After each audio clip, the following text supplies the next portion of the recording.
Transmission Control Protocol, TCP/IP, and computer networks. We are taking question and answer on it. Explain the range of TCP/IP classes.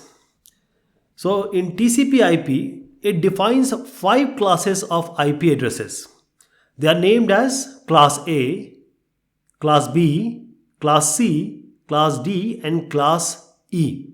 Now each of these class has a range of valid IP addresses. So you see here, this is the start address for Class A, this is the end address for Class A. Similarly, for Class B, Class C, Class D, Class E, and please observe that the first octet, the value of the first octet determine the class. The IP addresses from the first 3 classes A, B, C can be used for host addresses like the computer in your house, laptop in your house. So these are the different classes, and if you see that the last 3 of start address is 000, the last 3 of end addresses are 255, 255, 255. What are private IP addresses? Now there are a range of private address and public address. So the private IP address of a system is the IP address that is used to communicate within the same network. So if you're talking about your network, say in your office, then it will be a IP address called as private IP address. So you have this system, laptop, computer, etc. They are in network and they will use the private address range. So these are the range you see here. Using private IP data, information can be sent or received within the same network. So whenever you see your IP in your system, you will normally see 192.168 point something. Explain, does IP protects data on the network? So IP is Internet Protocol. See, IP by itself does not guarantee delivery data correct. No. Okay. It leaves all the protection to the transport layer protocols, that is the TCP and the UDP. Now the TCP and UDP, Transmission Control Protocol, and this User Datagram Protocol, they have the mechanism that guarantee that the data they deliver to any application is correct. How do they do it? They use checksum. So in UDP and TCP header we have the checksum. So using the IP layer, the correct destination of the packet is identified and delivered. The transport layer protocols, UDP or TCP, will check if the data delivered is correct using the checksum mechanism. Checksum is nothing but adding the header and all the pseudo header content, and then just trying to find out the hash value. And that's, for example, just say 8 is a number. In the destination, if you don't get 8, there is a problem. So if the destination IP is not alive, then the packet is hopped by decreasing the time to leave, that is the TTL field, and when it becomes 0, the packet is lost and undelivered. If the transport layer is UDP, the source doesn't know of the failure of the delivery of the packet. So because that is why the UDP is non-reliable. TCP is reliable. The checksum in TCP is mandatory. In UDP, checksum is optional. Tell the name of the data unit of the transport layer. So this is the TCP/IP updated model. The protocol data unit of the transport layer is a segment. Sometimes you call it as a TCP segment. But if you're talking about UDP, it is called as a datagram. Please remember, UDP is for user datagram protocol. So datagram for UDP, segment for TCP. TCP are the segments. UDP are the datagrams. So these are the name of the data unit of the transport layer. There are other names also which I highlighted if you just have to look at it.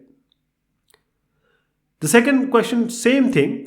Tell the name of the data unit to send by the internet layer. So in the internet layer or the network layer as it is called, The protocol data unit of the internet layer or network layer is a packet, also called as a IP datagram. So if you're calling it as a packet or IP datagram, it's okay. Same thing. What is the difference between TCP and UDP protocols? TCP is transmission control protocol, UDP is user datagram protocol, both are transport layer protocols. The first thing is TCP is a connection oriented protocol. That is like we call telephone network, the call has to be established. So connection oriented means that the communication devices should establish a proper connection before even transmitting the data. And also when it is done, should close the connection after transmitting the data. So the sender and receiver will pass, that is sender will send SYN, that is it wants to synchronize. The receiver will send back, okay, synchronization is okay, I am sending you ACK, the acknowledgement. And then sender will say, oh, I got your this sync and ACK acknowledgement, and the connection is established. UDP is a datagram oriented protocol. So it is not connection oriented, it is connection less. Why? See, this UDP there is no overhead for opening a connection, maintaining a connection, or terminating a connection. There is no SYN, ACK or ACK. It gets the data from the application layer and it just sends it. UDP is efficient for broadcast and multicast type of network transmission.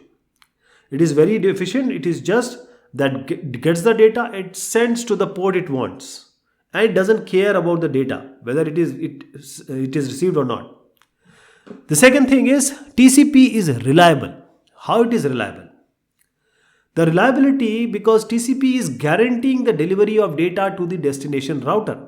Reliability means the connection has to be established. So when there is a proper connection, then it can ensure that the data is going and received.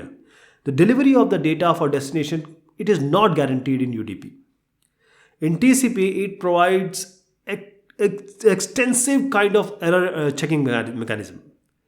Because there is a flow control, there is every time you get the acknowledgement of data. TCP is full duplex, so every time the receiver or sender sends anything, they will get the acknowledgement, and that ensures the reliability, that ensures the error control. So checking mechanism, you also have a checksum. So checksum is mandatory in TCP. It is not mandatory it is just optional in UDP header.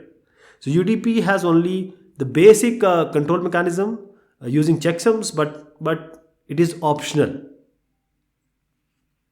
So that is what I'm saying. TCP has the header of 20 to 60 bytes and UDP has header of fixed 8 byte. So the TCP has overhead, and these overheads are because they want to control the flow control, they want the acknowledgement, they want the sequence number, they send the different header materials, so that the various, because that is why 20 to 60 byte, they ensure the reliability. Sequencing, as I said, the header of TCP contains sequence numbers. So sequencing of data is the feature of transmission control protocol. This means that the packet will arrive always in order. If you send 1 2 3 packet, it will always be in 1 2 3 order. Okay, so this mechanism of reliability and proper connection of establishment connection, this means packet will arrive in order. In UDP, there is no sequencing. There is not even a sequence number in the header. So if the order is required, it has to be managed by the application layer. UDP will not know, or it will not consider the sequence number. TCP is comparatively slower than UDP. UDP is faster, simpler, more efficient. Because TCP has, first of all, the overheads are more, the header. And then there is a 3-way handshaking for connection establishment, and there is a 4-way and 3-way the handshaking for termination also. So for every transmission, there has to be 2 more things which are to be there. That is, the TCP is slower. Even if some packet is lost, it will again want to retransmit it in TCP. That is why it is comparatively slower. But UDP doesn't care. It just sends it, and there is no retransmission. So, and the header is also small. Retransmission of lost packet is possible in TCP but not in UDP. As I said, there is a proper sliding window protocol. There are AIMD protocols. The sliding window protocol, it ensures that the packet will not be lost. Every time it has to get an X so that the window is slided to the right side to the next sequence number. See, there is a timer also. If some timeouts happen, then also the packet will be sent. But in UDP, there is no transmission of lost packets in the user datagram protocol. As I said, just mentioned, TCP has minimum of 20 byte header. It cannot be less than that, and maximum of 60 byte. But UDP has a fixed length header, that is 8 byte. All of these discussion you are now knowing because of the header size, because of the sequence number, and all the flow control, error control, etc. TCP is heavyweight, connection establishment, connection termination. UDP is lightweight. For example, you want to do the file transfer, mail. You need to use TCP. For say video streaming, for gaming, you want the speed, not the one or two data is lost or the packet is lost. You don't worry about that. UDP is lightweight. And now you see TCP doesn't support broadcasting. It doesn't support broadcasting. That broadcasting is from one sending to multiple say clients or servers. UDP supports broadcasting. Now the most important, which is normally asked, is what are the services which use TCP. Wherever you want reliability, you cannot afford to lose one or two packets. HTTP, if the web page you open and there is a loss of some data, will you be able to appreciate it? No. HTTP, HTTPS, file transfer protocol. When you are sending file, if 1 byte is missing, the file will not open. For file transfer protocol, the simple mail transfer protocol, you want to send the mail properly, telnet, remote accessing, etc. So this is the TCP, the HTTP, HTTPs, that is S. All these use. UDP for DNS, DHCP. You just send and get. That is, you want the domain names, want to send the web name, and you want the IP. DHCP, you want to get the MAC address through IP. TFTP, SNMP, RIP, VoIP. They are UDP. They use UDP because this is one speed and one is just one request and one fulfillment. How TCP protocol provides reliability? Now this is a very important question always asked. Because the TCP is all about reliability. It is a connection oriented protocol. This QUIC, you must know about that. This has come from Google. On the background, it used UDP actually. But let us come back to the TCP. TCP is reliable. First of all, it uses the error detection for checksum. It uses the checksum for error detection. In UDP, there is a checksum in header, but it is optional. In TCP, it is mandatory. So error detection. If some data is lost or corrupted packets are there, the TCP will transmit it. There is an acknowledgement policy. Every sequence number of packet has to get an acknowledgement. Otherwise, there will be no sliding of the window. And there will be some timer. If timer gets out, again the packets will be sent. So it uses the features like the byte numbers and the sequence numbers and acknowledgement numbers to ensure the reliability. So reliability is ensured by the sequence number in the header, the acknowledgement number in the header. You see on the right, I have also given there. And in the TCP header, you see there is a sequence number and acknowledgement number. So if packet 1 is sent, see, if the acknowledgement is lost, the packet 1 is supposed that it is not being sent because the acknowledgement is lost. So after say some time, a timer is there. So packet 1 will again be sent until you get the acknowledgement back. Then only the packet 2 will be sent and then you will get the acknowledgement. Assume that acknowledgement 2 is you are not getting, you will again retransmit the packet 2. So let us understand a few more things. TCP must recover data that is lost, damaged, duplicated or delivered out of order by the internet or by the protocol stack. TCP achieves this reliability by assigning a sequence number to each octet it transmits and requiring a positive acknowledgement from receiving TCP. So sequence number is the first first number of the, first, it is actually randomly generated, but that is the first number of that. So you need to get the reply or the acknowledgement. That is ensuring reliability. If you're not getting it, TCP will send it again, retransmit it. There is one more thing, which is flow control. Now, flow control also helps in reliability by adjusting the rate of data flow between the source and destination for a given session. For this, TCP header includes a 2-byte or a 16-bit field called the window size. So at the time of connection establishment, this window size is broadcasted. It is being said that, oh, this is my window size, you can send this much of data to me. And this same happens on the server side also. So this window size, this sequence number, the acknowledgement, strength is all reliability. Write down the name of services provided by TCP. Now, transmission control protocol provide a lot of services, process-to-process communication, because it is stream-oriented, byte stream-oriented. There is a full duplex service, multiplexing, and reliability. Main is connection-oriented reliability. So all these are different ports and protocols, and these protocols are using the TCP.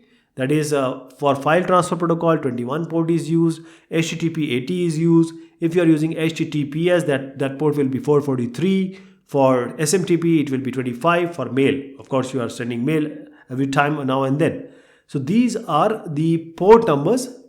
These port numbers basically, from 0 to 1023, these are already defined, and beyond that you can use it. So port numbers below 1024 are called well-known ports, and they are reserved for the standard services. As you see, HTTP is 80, HTTPS will be 443, the SMTP will be 25, and others are also given here. And this TCP service, whenever we want to create a connection, it is done through sockets. So the TCP service is obtained by having both sender and receiver create endpoints, which are called the sockets. And the socket will have the socket number consisting of the IP address, and the 16-bit number local to the host called a port number. So there will be an IP address and the port number, and these are the port number which I am talking about. But this port number will be automatically, this socket port number will be automatically generated because it is software managed, and it is generated by the operating system.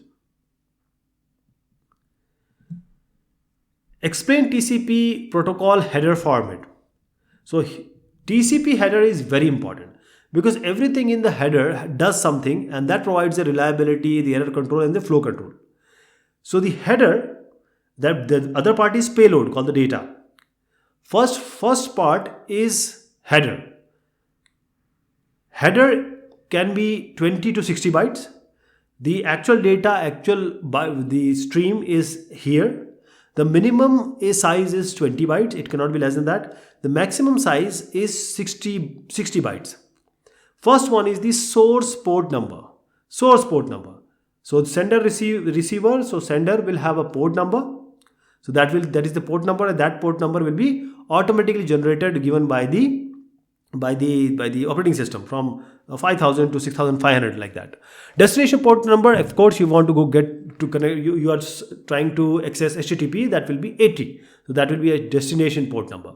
Then you have a sequence number, acknowledgement number. So sequence number is the first number and that is also automatically generated, and that is the number which defines the sequence of the bytes which are going. Acknowledgement number is what is coming back. Then we have the checksum for the error detection, window size for the flow control, and then we have the optional data. We have MSS here. We'll talk about that later. Then we have the HLN, that is this is a multiplication. Whatever you have multiplied by 4, that is H length is a multiplicative factor. Then we have the flags. There are 6 main flags done for various activities, and this can be either 0 or 1. The value can be either 0 or 1. For example, if you want to establish a connection, SYN will be 1, finish will be 1. Write the name of all the TCP flags. So in the TCP header, which is from 20 to 60 byte, this is the range. There are major six flags, and they can have value either 0 or 1. So these are the main 6 different flags. First is urgent. Urgent pointer is valid. That is, it will tell you this part is very urgent of the byte stream. And then the acknowledgement number. Acknowledgement number ACK is very important. ACK becomes 1 or 0 depending upon whether it is ACK or not. Then request for push, reset the connection. Then synchronize the sequence numbers, SIN. This is when the connection is established. When we terminate the connection, it will be FIN. All value will have either 0 or 1 value. What is the checksum field? What is the role of the TCP checksum field? And both of TCP and UDP checksum are exactly same. Checksum is just adding of few contents and trying to find out a number, and that number will be sent to the sender, and those two numbers will be matched. If these numbers are not matching, we say there is an error. It's simply a hash number which is created by adding the pseudo header TCP UDP header or TCP UDP body. For example, 10 you are sending from the sender, 10 is not received at the receiver, 11 is received. That means there is a problem. There is the error in the packet. So checksum is a simple error detection mechanism in order to determine the integrity of the data transmitted over a network, or whether the data is errorful or not. Communication protocol like TCP, IP, UDP implement this scheme in order to determine whether the received data is corrupted in between along passing the network. Okay, because of the noise burst and various problems, the data may get corrupted. So in TCP UDP, both way, okay, just consider that we have a pseudo IP header, we have a TCP header and TCP body. TCP and header body already, TCP it's 20 to 60, header it is 8 byte. So TCP header and body we add, and there is a pseudo IP header both in UDP and TCP, they are generated, and pseudo header will only contain those values which doesn't change, like the IP of the source, IP of the destination, TCP UDP segment length, protocol, and the fixed 8 bits. So this are added. Pseudo header is just created for the time. It has no value. It is just for checksum. So we add them. We create a hash value, and that value is transmitted to the sender, the receiver. Receiver will see match. If it is not matching, there is a problem. That packet or the segment has to be resent again, retransmission. What is a port? Now port can be answered in two ways, because in your computer or your laptop or any of the device, you see there are ports. There are serial port. There is USB port, Ethernet port, HDMI port, display port, power port. These are also called port. These are hardware ports. But there are certain software managed ports also that is used by the application layer and other layers to actually establish a connection from one machine to another. So let us talk about the hardware port first. So a port is basically a physical docking point that is used to connect the external devices or peripheral devices to the computer. And we can also say that a port acts as an interface between the computer and the external device. That is, we can connect the hard drives, printer, the scanners, and there are so many using the ports.